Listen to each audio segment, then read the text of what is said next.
Hello, I'm Nido Qubein. Welcome to Side by Side. My guest today is a champion for education throughout the state of North Carolina and across the country. She's the president of the North Carolina Independent Colleges and Universities and a very influential person in higher education, Dr. Hope Williams. Funding for Side by Side with Nido Qubein is made possible by...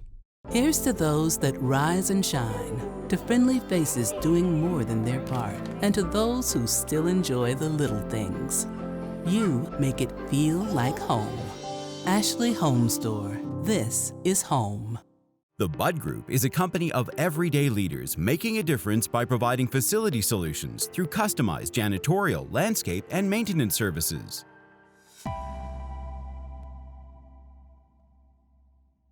Coca-Cola Consolidated is honored to make and serve 300 brands and flavors locally. Thanks to our teammates. We are Coca-Cola Consolidated, your local bottler.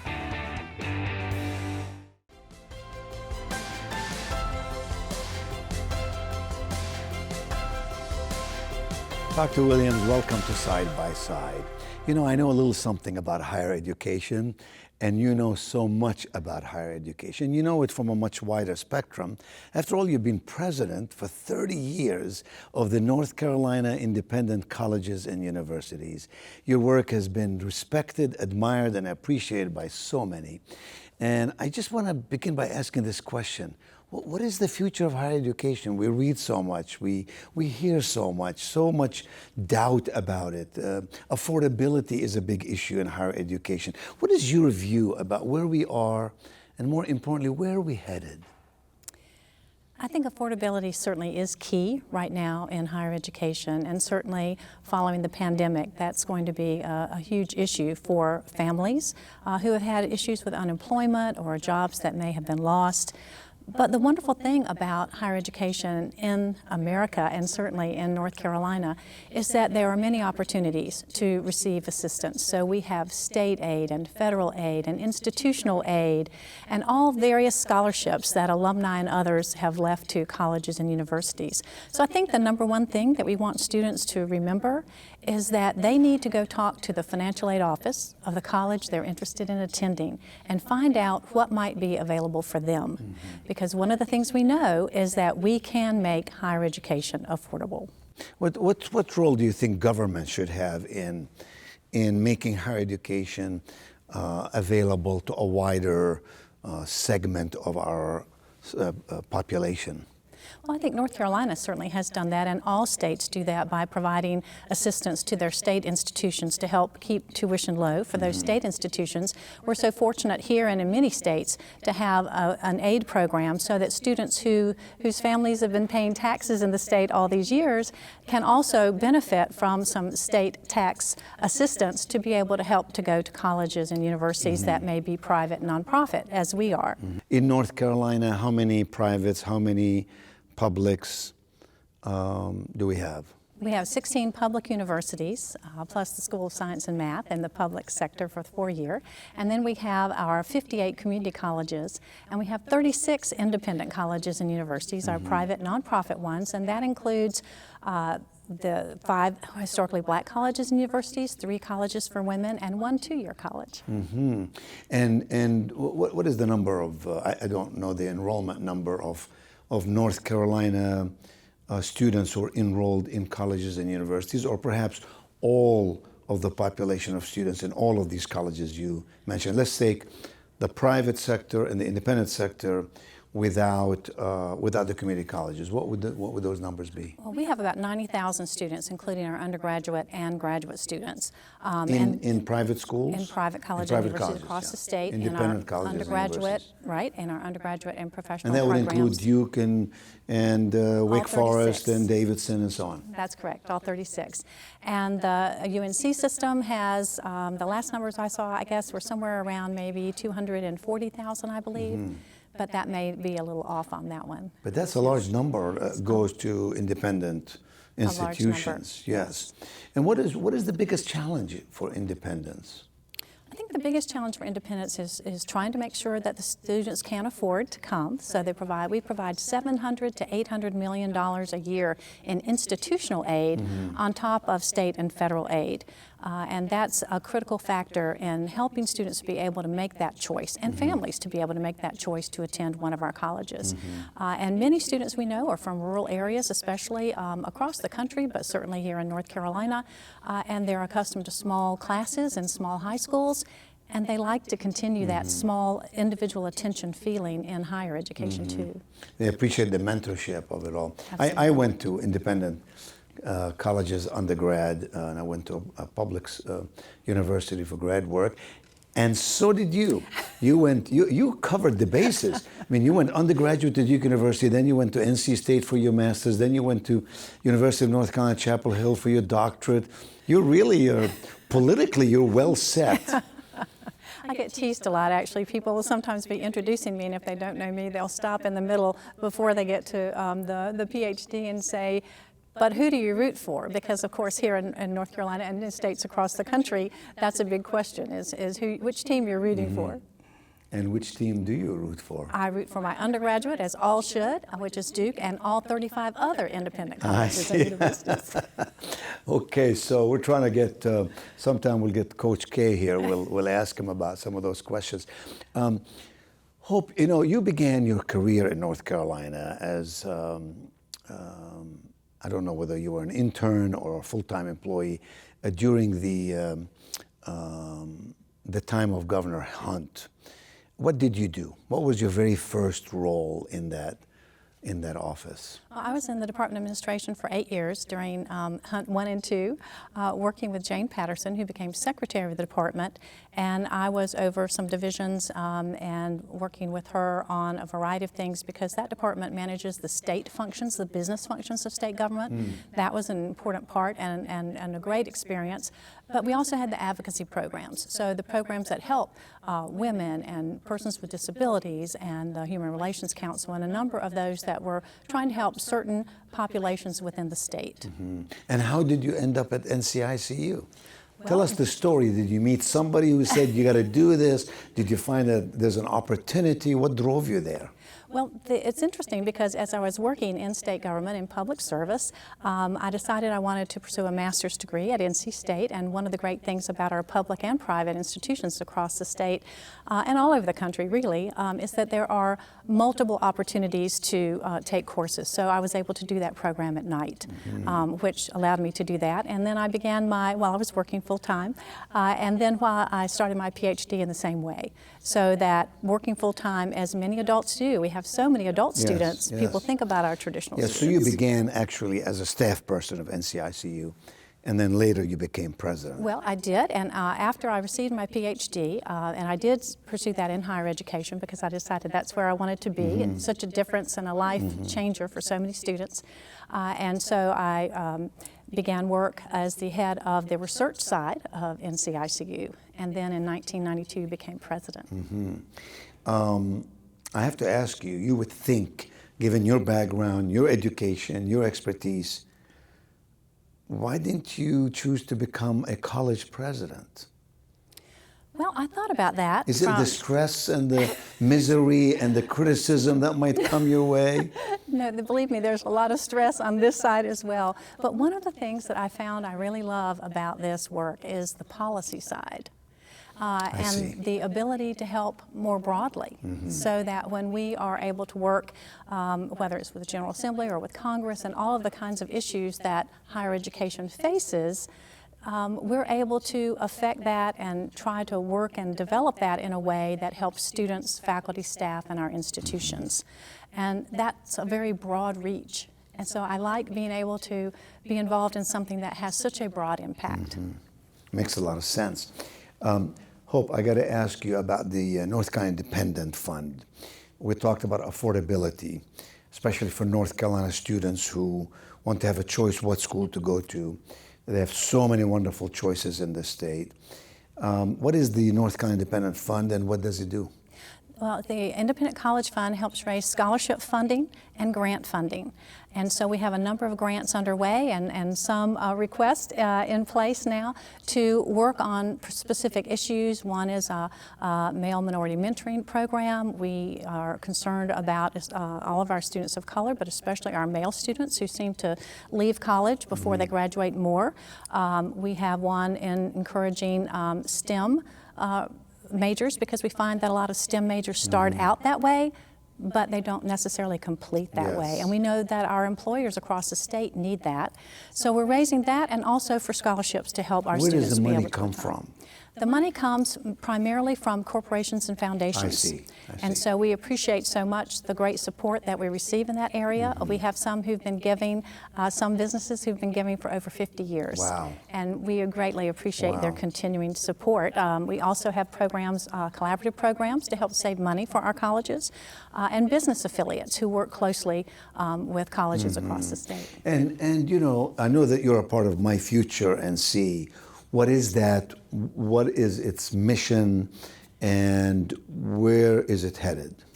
Well, we've all been working on attainment for a long time, but this is a great example of how the state comes together when there's a major issue. In this way, we have our business leaders, we have all of our sectors of education all together. I do represent our colleges and universities on the commission, and the idea for this is, our goal that we've set is that by 2030, we will have 2 million adults ages 24 to 44, right in that range somewhere, who have either a high quality credential or a post-secondary degree. I see. And the goal is, we have so many students and certainly adults who have some college but no degree. I see. And we want to help them, which also helps to finish, yes. which also helps our employers across the state. And how do you do that? I mean, what is it that My Future NC will do to ensure that that happens? Is it funding? Is it placements? What is it? It's a variety of things, including some great support from some foundations here in the state, providing opportunities for programs such as there's one underway for adult students to try to help encourage those adult students with some college but no degree to come back and complete their degree. There are studies underway to try to find where the gaps are so we can approach those gaps and try to resolve them As in to keep these students. gaps? The talent gaps, in terms of gaps too, we know what we need. We know what employers are asking for, and so we're working on that. But then we also are looking at the issues that make the students drop out. What is it that keeps them from completing, and how do we help them overcome those? Let's talk about the talent gap for a moment. North Carolina specifically wants to have a great workforce. That's the way you attract large corporations to the state. That's the way we create jobs. That's the way we create economic impact. That's the way we ensure a prosperous future for our families and all of our citizens. But when you talk to, as we've interviewed on this program, a number of CEOs who run large corporations, and they speak about this talent gap, that they speak about it in two ways. Number one, that we don't have enough college graduates, for example, who are very skilled in technology, and technology is ruling the world in many ways. They speak about it in the sense that we don't have enough diversity in this talent pool that we want to attract. They speak about it in generational differences and what they want to do and how they want to do it.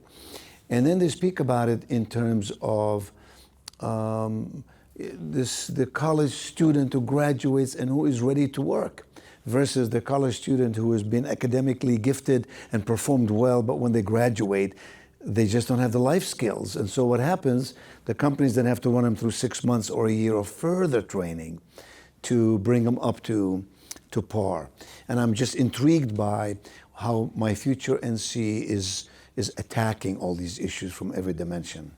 Well, and My Future NC is really aimed at that attainment goal, right? The focus is there. I think that one of the things that all of our colleges and universities are doing is to make sure that we provide internships and on-the-ground opportunities for students to have experience, so that, as you're right, when they leave the college, that they have had that in-person experience to understand what it's like in a workplace and to be accustomed to that. One of the things we do hear from employers is that the broad liberal arts education with those specific courses that they need for that particular job are critical, because one of the things that employers are seeking is someone who can think critically, who can make decisions, right? And they need to be able to do research, to work in teams. All of those are things that our colleges and universities across the country, I think, are focusing on, and something that our international colleagues across the world really look to America as a real strength. Hope, do you know how many institutions of higher education are there in the United States of America? Is it 3,000, 4,000? Somewhere around 3,000, I think, About but I haven't 3,000. counted lately. Plus community colleges. Plus all the community colleges, Okay. right. And you told us in North Carolina we have 16 plus 50, plus 30, 36, of ours right? and 58 community And 58 colleges. community colleges.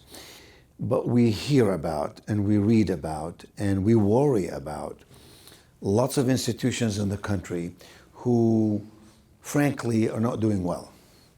Financially, enrollment may be dropping, facilities may be if not in despair, need significant renovations and so on. Lacking the capital funds to do that, not having enough people enrolling, yet expenses keep going up in every direction. And these institutions, some of them are small, and they struggle with how do we survive, much less thrive. So on the one hand, we want to get the talent gap completed and prepare all these students. On the other hand, some of these institutions have some tough times. Some of them are closing, some of them are merging and purging, some of them are joining even public institutions in some instances. What is your take on all of that? And I'm not asking you to name names or anything like that, but where do you see us headed in that direction? Do you see more colleges closing down? Should more colleges close down? That's a tough question for someone in your position to answer. And should there be mergers and acquisitions? I don't know. Colleges sometimes are not the most efficient institutions in terms of doing things in a business-like manner. They're not businesses, right? I mean, I had a university that focuses on the notion that our mission is to educate students and to prepare them for life, for the world as it is going to be. But we also, of course, acknowledge and understand that we have to administer this university in a business-like manner. And if you don't, then you find all these challenges that emerge from every direction. Just give us your take on all of that. I think that the question is really not should a certain number close or anything like that, but how each individual institution can look to the future and find a way to be sustainable and to educate the students and to provide the jobs. And we have such a broad economic development and economic impact as well as education, and sometimes people don't think about that, but we're together the largest private employer in North Carolina when you combine our colleges.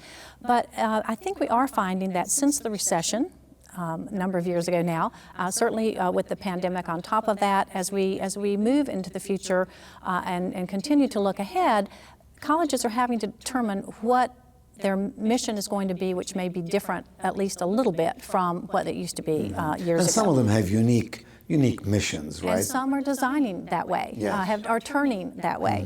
And I think that the big challenge is that our colleges, and I know certainly here in our state and more broadly, are having to look at the programs they offer and the degrees they offer. Where is the demand? If the demand is not there, are they going to have to rethink about whether they're going to provide that? So they are That's having a tough to do. question, It's a Hope, very tough because question. that threatens the faculty base, that threatens tenure, that threatens a number of fundamentals, And right? it threatens who the institution is, right? Yes. Because the institution has always thought of itself in a certain way. But to survive and certainly to thrive, the colleges have to be able to say, we are providing and receiving the students we need to support this, because especially for nonprofit institutions that depend on tuition certainly endowment and gifts, but primarily tuition. We have to have the students here to make that work. And we certainly want to be good employers for our faculty and staff. And so they're really having to right size. And we do have a situation where over the last several years, certainly our colleges and more broadly nationally have been looking at what is it that we're going to have to take a hard look at, perhaps discontinuing. And where should we be adding? One of the great things about our colleges across North Carolina is a huge growth in health sciences. And you know a lot about that. And certainly those, engineering, a lot of the STEM fields are in huge demand. Information technology. But Hope, the colleges that attempt to do some of that get a lot of resistance, right? Because you threaten the definition of liberal arts. You threaten certain disciplines that maybe a president, you and I have seen, presidents come into an institution, attempt to change things and renovate and transform, and before you know it, they're gone within 6 months. It is a national issue. It's not just a statewide issue, it's a national issue. You are very involved in a number of national institutions. In fact, you have chaired a number of very important groups. What is the conversation about this nationally? I think the conversation nationally is just what we're saying, is that colleges absolutely are having to look carefully at what they're going to continue to do and how they're going to continue to do it, and have to make hard decisions. We are not a business, as you said, but we're very much like a business, because just as a business must have customers to be able to stay in business, we have to have our students and be able to help support them getting there, but also attract them for the fields in which they're interested. In that sense, we have to enhance and increase revenues. We have to be efficient and productive in the way we manage expenses.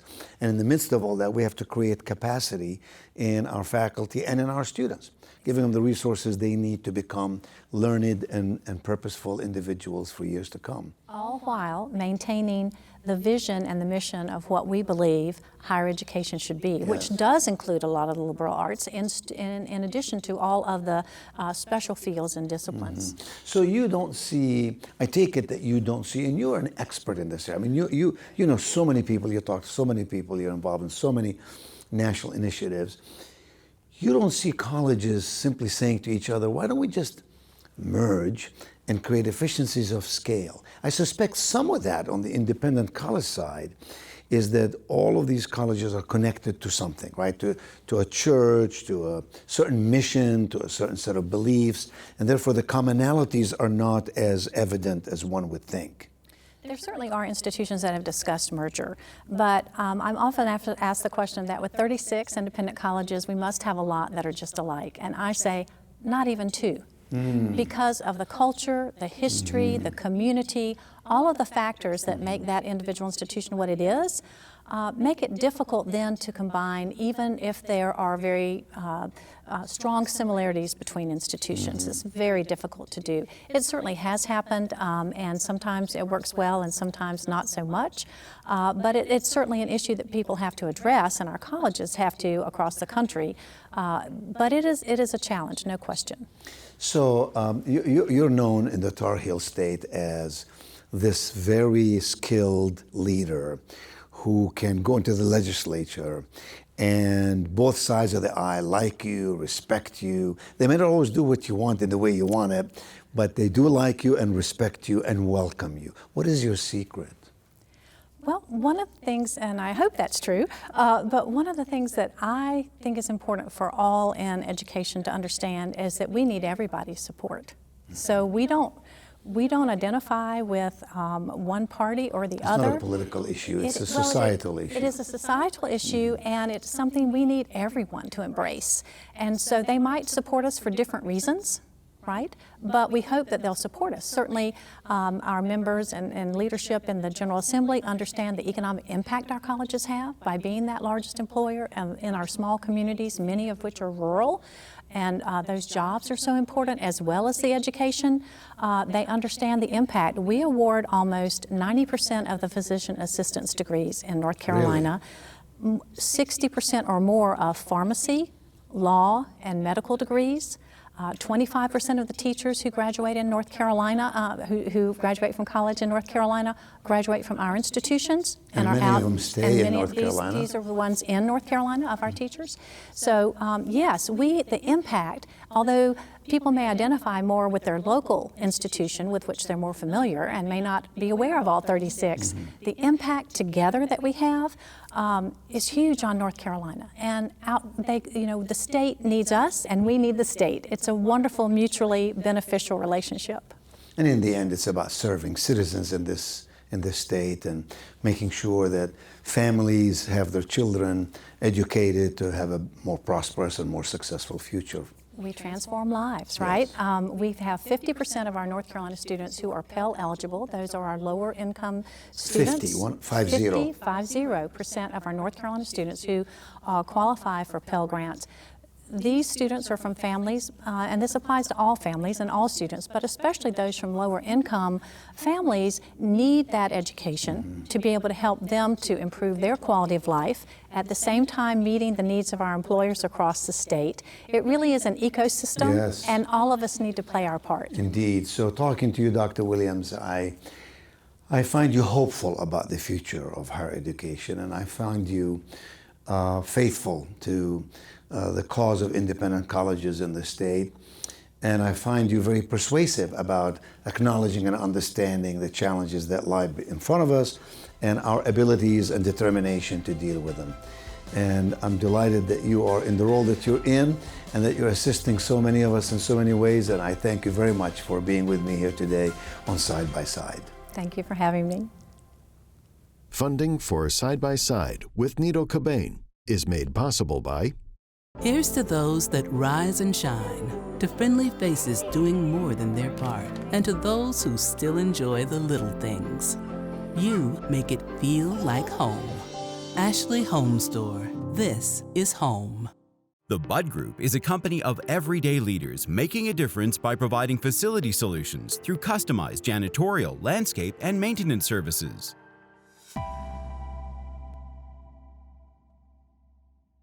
Coca-Cola Consolidated is honored to make and serve 300 brands and flavors locally. Thanks to our teammates. We are Coca-Cola Consolidated, your local bottler.